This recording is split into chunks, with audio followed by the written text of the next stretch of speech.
This juice is going to be amazing for hydration, your skin, your energy. And after a long weekend, it is good to reboot. Day one juice is my watermelon juice. First, we're going to cut into the watermelon. And do not expect seeds this year, bro. I'm not going to 6 different grocery stores to make you feel better about having black seeds. I'm going to juice half of this watermelon.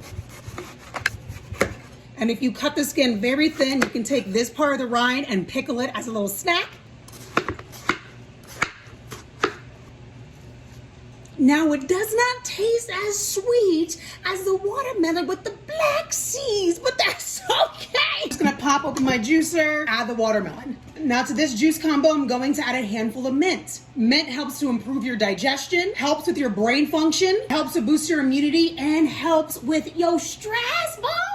Going to add half of a lime with the pill removed. Lime has been shown to reduce inflammation and helps to prevent certain chronic illnesses.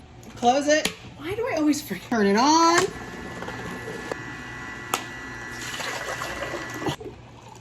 And don't forget the cinnamon. Okay.